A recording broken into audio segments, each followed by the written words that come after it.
Simple tips easy ലൈഫിലേക്ക് എല്ലാ കൂട്ടുകാർക്കും സ്വാഗതം. എല്ലാവരും സുഖമായിട്ടിരിക്കുന്നില്ല, സുഖമായിരിക്കുന്നു. നല്ലൊരു ദിവസം നേർന്നുകൊണ്ട് നമ്മളുടെ വീഡിയോയിലേക്ക് പോകാം. ഒരു ഗസ്റ്റ് പെട്ടെന്ന് വരുന്നു, നമുക്ക് വെള്ളമില്ല, കറണ്ട് ഇല്ല, ടാങ്കിൽ വെള്ളം തീരാനായി. അപ്പോൾ നമുക്ക് വീട് ക്ലീൻ ചെയ്യണം, അതുപോലെ തന്നെ എല്ലാ കാര്യങ്ങളും ക്ലീൻ ചെയ്യണം എന്നുണ്ടെങ്കിൽ നമുക്ക് ഇതുപോലെ സിമ്പിളായിട്ട് നല്ല വെട്ടിത്തിളങ്ങണ രീതിയിൽ നമുക്ക് വീടാക്കി എടുക്കാൻ പറ്റും കേട്ടോ. നമ്മൾ തീർന്നു പോയ പേസ്റ്റിൻ്റെ ട്യൂബ് ഇതുപോലെ കഷ്ണിച്ചിട്ടതിന് ശേഷം അതിൻ്റെ ഉള്ളിൽ ഇതുപോലെ നമ്മളൊന്ന് ഒരു ഗ്ലാസ് വെള്ളത്തിലാണ് നമ്മളിത് കഴുകിയെടുത്തതിന് ശേഷം നല്ലതുപോലെ മിക്സ് ചെയ്തെടുക്കുക. എന്നിട്ട് ഒരു ബോട്ടിലിൽ നീര് ഓട്ടയിട്ട് കൊടുത്ത് ഇതുപോലെ എടുക്കുക കേട്ടോ. എന്നിട്ട് കുറച്ച് ഞാൻ ഇതുപോലെ ഒരു ബോട്ടിലും അതുപോലെ ഒരു സ്പ്രേ ബോട്ടിലും ആക്കി എടുക്കുന്നുണ്ട് കേട്ടോ. ഈ കണ്ടില്ലേ, നല്ല രീതിയിൽ തന്നെ അതിലുള്ള പേസ്റ്റ് ഫുള്ള് നമ്മൾ ഇതാക്കി എടുത്തിട്ടുണ്ട്. എന്ത് വന്നാലും ഒരു ഇത്തിരിയെങ്കിലും നമ്മൾ ആ ട്യൂബിൽ പേസ്റ്റ് ഉണ്ടായിരിക്കും കേട്ടോ. അപ്പോൾ നിങ്ങളിത് മസ്റ്റായിട്ടും ചെയ്ത് നോക്കുക. പിന്നെ അടുത്തായിട്ട് നമുക്ക് വേണ്ടത് പുൽത്തൈലമാണ്. പുൽത്തൈലത്തിൻ്റെ മണം എല്ലാവർക്കും ഇഷ്ടമാണ്. അതുപോലെ ക്ലീനിങ്ങിന് ഏറ്റവും നല്ലൊരു സാധനമാണ് നമ്മളുടെ പുൽത്തൈലം. ആ പുൽത്തൈലം ഒരു 2-3 ഡ്രോപ്സ് ഇട്ട് കൊടുക്കുന്നുണ്ട്. എന്നിട്ട് ഞാൻ നേരത്തെ കാണിച്ചു തന്ന ബോട്ടിലിൽ കുറച്ച് ഒഴിക്കുന്നുണ്ട്, കുറച്ച് ഞാൻ സ്പ്രേ ബോട്ടിലും കൂടെ ഒഴിക്കുന്നുണ്ട് കേട്ടോ. അത് ക്ലീനിങ് എളുപ്പമാകാനായിട്ടാണ് നമ്മൾ സ്പ്രേ ബോട്ടിലേക്കും കൂടെ ഒഴിക്കുന്നത്. സ്പ്രേ ബോട്ടിൽ ഇല്ലെങ്കിൽ നമ്മൾ ഇതുപോലെ ആ ഒരു കുപ്പിയിൽ തന്നെ ചെയ്താലും മതി, എന്നാലും പെർഫെക്റ്റ് ആയിട്ട് ക്ലീൻ ആക്കി എടുക്കാനായിട്ടാണ് കേട്ടോ. എപ്പോഴും നമ്മൾ ഇതുപോലെ ചെയ്യണമെന്നൊന്നുമല്ല. നമ്മൾ വെള്ളമില്ലാത്ത സമയത്തോ നമുക്ക് ഗസ്റ്റൊക്കെ പെട്ടെന്ന് വരുന്നു, നമുക്ക് കുറേ സമയം ചെയ്ത് എടുക്കാനുള്ള സമയമില്ലാത്ത സമയത്തൊക്കെ നമുക്ക് ഇതുപോലെ പെട്ടെന്ന് ക്ലീൻ ചെയ്തെടുക്കാൻ പറ്റും. ഇപ്പം നമ്മൾ ഈ ഒരു മിശ്രിതം ഈ ഒരു ഗ്യാസ് അടുപ്പ് ക്ലീൻ ചെയ്യാനായിട്ട് ഇതുപോലെ ഒഴിച്ചു കൊടുത്തതിന് ശേഷം ഒരു സ്പോഞ്ച് കൊണ്ട് നല്ലതുപോലെ എല്ലായിടത്തും റബ്ബ് ചെയ്യുക. എന്നിട്ട് ഒരു ഉണക്കത്തുണി കൊണ്ട് നമ്മളിത് തുടച്ചെടുത്ത് കഴിഞ്ഞാൽ നല്ല ക്ലീനാണ്. നമ്മളത് വെള്ളം മുക്കി ഒന്നും തുടക്കേണ്ട, ഒരു ഉണക്കത്തുണി കൊണ്ട് ഇതുപോലെ തുടച്ചെടുത്താൽ മതി കേട്ടോ. കണ്ടില്ലേ എത്ര പെട്ടെന്ന് ക്ലീനായിന്ന്, മെഴുക്കും എല്ലാം പോയി കിട്ടും. ഒരു ഉളുമ്പും മണോ ഒന്നും ഉണ്ടാവില്ല, നല്ല ക്ലീനായിട്ട് കിട്ടും കേട്ടോ. ഒന്ന് ചെയ്ത് നോക്കുക. അതുപോലെ തന്നെ നമ്മളുടെ കൗണ്ടർ ടോപ്പും നമ്മൾ മീനൊക്കെ പൊരിച്ചതിനൊക്കെ തെറിക്കില്ലേ, അതൊക്കെ നമുക്ക് ഇതൊന്ന് സ്പ്രേ ചെയ്തിട്ട് നമ്മൾ നനഞ്ഞ തുണി കൊണ്ടല്ല തുടക്കേണ്ടത്, ഒരു ഉണക്ക തുണി കൊണ്ട് ഇതുപോലെ തുടച്ചെടുത്ത് കഴിഞ്ഞാൽ നല്ല ക്ലീനായിട്ട് നമുക്ക് കിട്ടുന്നതാണ് കേട്ടോ. അപ്പോൾ നമ്മൾ വെള്ളം ഇതിനൊന്നും ഉപയോഗിക്കുന്നില്ല. ഈ ഒരു ഗ്ലാസ് വെള്ളത്തിൽ ഇത് നമ്മൾ ഈ ഒരു മിശ്രിതം മാത്രം ആണ് നമ്മൾ ഉപയോഗിക്കുന്നത്. നമ്മൾ ഒരു വെള്ളം നനച്ച തുണി ഒന്നും നമുക്ക് ആവശ്യമില്ല. ഇതുപോലെ കണ്ടില്ലേ നല്ല ക്ലീനായിട്ടുണ്ട്. അതുപോലെ നമ്മൾ മീനൊക്കെ മുറിച്ച് കഴിഞ്ഞിട്ട് നമ്മൾ സിങ്ക് നമ്മൾ കഴുകിയിട്ടാലും ഒരു ബാഡ് സ്മെല്ല് ഉണ്ടാവും. ആ ബാഡ് സ്മെല്ല് ഇല്ലാതിരിക്കുവാൻ വേണ്ടി ഈ ഒരു മിശ്രിതം നമുക്ക് ചുറ്റിനും ഒഴിച്ചു കൊടുക്കാം കേട്ടോ. എന്നിട്ട് അതവിടെ ഇരുന്നോട്ടെ, അത് കുഴപ്പമൊന്നുമില്ല. നമ്മൾ എപ്പോഴാണ് നമ്മൾ കഴുകുന്നത് ആ സമയത്ത് നമ്മൾ ആദ്യം ഒന്ന് കഴുകിയതിന് ശേഷം ഈ ഒരു ഇത് ഒഴിച്ചു കൊടുത്ത് അവിടെ ഇടുക. ഇട്ടിട്ട് നമ്മൾ പാത്രമൊക്കെ കഴുകണ പോലെ കഴുകി എടുത്താൽ മതി. ഒരു ഉളുമ്പുമാണോ ഒന്നും ഉണ്ടാവില്ല കേട്ടോ. അടുത്തായിട്ട് നമ്മളുടെ ഡൈനിങ് ടേബിള് ഇതുപോലെ സ്പ്രേ ചെയ്ത് കൊടുത്തതിന് ശേഷം നമ്മൾ ഉണക്കത്തുണി ഇട്ട് ഒന്ന് തുടച്ചെടുത്താൽ മതി. ഞാൻ പറയുന്നത് നനഞ്ഞ തുണി കൊണ്ട് തുടക്കേ വേണ്ട, നമ്മൾ വെള്ളം ഉപയോഗിക്കേ വേണ്ട. നമ്മൾ ഒരു ഉണക്കത്തുണി ഇട്ട് ഇതുപോലെ തുടച്ചെടുത്ത് കഴിഞ്ഞാൽ എത്ര മെഴുക്കുണ്ടെങ്കിലും എത്ര ഉളുമ്പ് മണം ഉണ്ടെങ്കിലും എല്ലാം പോയി കിട്ടും. നല്ല ക്ലീനായിട്ട് നമുക്ക് ഇതൊക്കെ കിട്ടും. നമ്മളിത് കുറേ സമയം നമ്മൾ വെള്ളത്തിൽ മുക്കി തുടക്കുമ്പോഴൊക്കെ നമ്മൾ 2-3 പ്രാവശ്യം തുടക്കേണ്ട ആവശ്യം വരും. ഇത് അതിൻ്റെ ആവശ്യമേ ഇല്ല.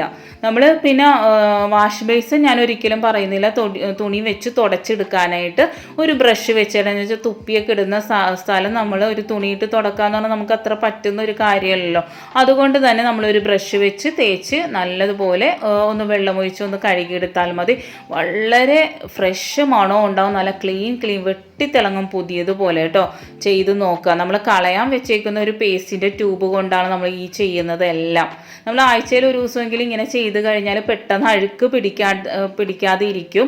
അതുപോലെ തന്നെ നമ്മളുടെ മുഖം നോക്കുന്ന മിററാണെങ്കിലും ഇതുപോലെ സ്പ്രേ ചെയ്ത് കൊടുത്തതിന് ശേഷം ഉണക്ക തുണി വെച്ചിട്ട് തുടച്ചെടുക്കുക.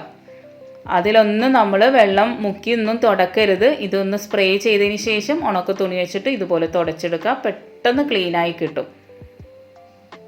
പ്രത്യേകിച്ച് നമ്മൾ ഗസ്റ്റൊക്കെ വരുമ്പോഴാണ് പെട്ടെന്ന് നമുക്ക് ഹറിബറിയിൽ ക്ലീൻ ആക്കണം എന്നുള്ള സമയങ്ങളിലൊക്കെ നമുക്ക് ഈ ഒരു ലിക്വിഡ് ഉണ്ടാക്കി പെട്ടെന്ന് അങ്ങോട്ട് ക്ലീൻ ചെയ്തെടുക്കാവുന്നതേ ഉള്ളൂ കേട്ടോ.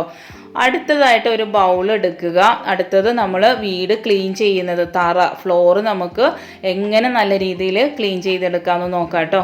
ആദ്യമായിട്ട് ഒരു ബൗളിലേക്ക് ബേക്കിംഗ് സോഡ ഇട്ട് കൊടുക്കുന്നുണ്ട്. 1 ടേബിൾ സ്പൂണാണ് ഞാനിവിടെ ബേക്കിംഗ് സോഡ ഇട്ട് കൊടുക്കുന്നത്. അതിനുശേഷം നമ്മൾ ഒരു 1/4 ടീസ്പൂൺ മഞ്ഞൾപ്പൊടി ഇട്ട് കൊടുക്കുന്നുണ്ട്.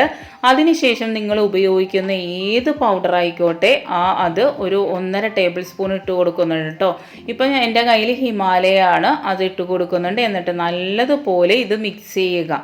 നല്ലപോലെ 3 പൊടികളും നല്ലതുപോലെ മിക്സ് ചെയ്തെടുക്കണം. അതിനുശേഷം നമ്മൾ ഉപയോഗിക്കുന്ന ചൂലില്ലേ, ആ ചൂല് നമ്മൾ എപ്പോഴും ഉപയോഗിച്ച് കഴിയുമ്പോൾ ഒരു ബാഡ് സ്മെല്ലൊക്കെ ഉണ്ടാവും. മഴക്കാലത്താണെങ്കിൽ ഒരു ഈർപ്പം ഉണ്ടാകും. അതൊന്നും ഇല്ലാതിരിക്കുവാനായിട്ട് ഈ പൊടി വളരെ നല്ലതാണ് കേട്ടോ. ആഴ്ചയിൽ ഒരു ദിവസം നിങ്ങൾ ഈ ഒരു പൊടി ഇട്ട് ഒരു അരമണിക്കൂർ വെച്ചതിന് ശേഷം നിങ്ങളിത് ഒന്ന് കുടഞ്ഞ് കളഞ്ഞ് എടുത്തു കഴിഞ്ഞാൽ വളരെ നല്ലൊരു ചൂലിൽ നല്ലൊരു ഫ്രഷ് മണവും ഉണ്ടാവും, ഒരു ഉളുമ്പ് മണം ഒന്നും ഉണ്ടാവില്ല. ഇതുപോലെ കൊട്ടിക്കളഞ്ഞ് എടുത്താൽ മതി കേട്ടോ. അതുപോലെ തന്നെ അതിലുണ്ടാവുന്ന ബാക്ടീരിയ അങ്ങനെയുള്ള കാര്യങ്ങളൊക്കെ പോയി കിട്ടും കേട്ടോ. ആ ഒരു ഈർപ്പമൊക്കെ വലിച്ച ആ ചൂലിൽ ഉണ്ടാവുന്ന ഈർപ്പത്തിൻ്റെ ആ അംശമൊക്കെ കളഞ്ഞ് നല്ല ഫ്രഷ് ആയിട്ടിരിക്കും. അതുപോലെ ചൂല് കൂടുതൽ കാലം നമുക്ക് ഉപയോഗിക്കാൻ സാധിക്കും. അപ്പം നമ്മൾ ഒരു ഗസ്റ്റൊക്കെ വരുന്ന സമയത്താണെങ്കിൽ നമ്മൾ ഇതുപോലെ ഒന്ന് അടിച്ചു വാരി ഇട്ട് കഴിഞ്ഞാൽ നമുക്ക് തുടക്കേണ്ട ആവശ്യം ഉണ്ടാവില്ല. എന്താണെന്ന് വെച്ചാൽ പൗഡറും ബേക്കിംഗ് സോഡയും മഞ്ഞളൊക്കെ ഉള്ളത്, മഞ്ഞൾ വളരെ കുറച്ച് മാത്രമേ ഇട്ടിട്ടുള്ളൂ. വളരെ ഒരു ഫ്രഷ് മണവും ഉണ്ടാകും.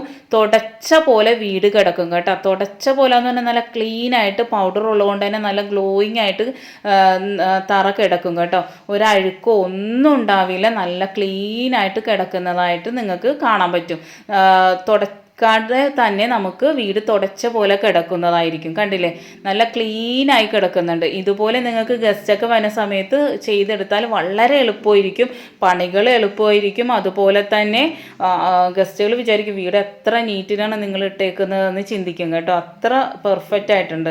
അതുപോലെ നമ്മൾ തുടക്കുന്ന ദിവസങ്ങളിൽ നമ്മളിപ്പോൾ എല്ലാ ദിവസവും അതുപോലെ നമുക്ക് അടിച്ചു വാരി ഇട്ടാൽ മാത്രം പോരല്ലോ. അപ്പോൾ തുടക്കുന്ന സമയത്ത് നമ്മൾ നേരത്തെ ഉണ്ടാക്കി വെച്ച് ആ ഒരു ലിക്വിഡ് വെച്ചിട്ട് നിങ്ങൾ വീട് തുടച്ചാൽ ഉറുമ്പ്, പാറ്റ ഒന്നും നമ്മളെ വീട്ടിലേക്ക് വരില്ല.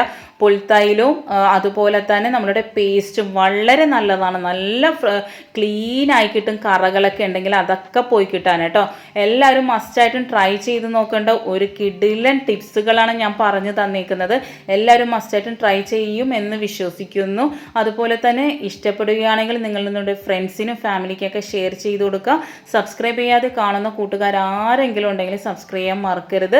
ഇഷ്ടപ്പെടുകയാണെങ്കിൽ ലൈക്ക് ഇടാനും ഷെയർ ചെയ്യാനൊന്നും മറക്കരുത് കേട്ടോ. തന്ന സപ്പോർട്ട് പോലെ തന്നെ തുടർന്ന് സപ്പോർട്ട് നൽകുക, ചെയ്തു നോക്കുക. എന്നിട്ട് അഭിപ്രായം കമൻറ്റ് വഴി തീർച്ചയായിട്ടും അറിയിക്കുക. നിങ്ങൾ തരുന്ന സപ്പോർട്ടാണ് എൻ്റെ ഒരു ഇൻസ്പിറേഷൻ എന്ന് പറയുന്നത്. Thanks for watching. Next time നല്ലൊരു വീഡിയോയുമായി വരാം.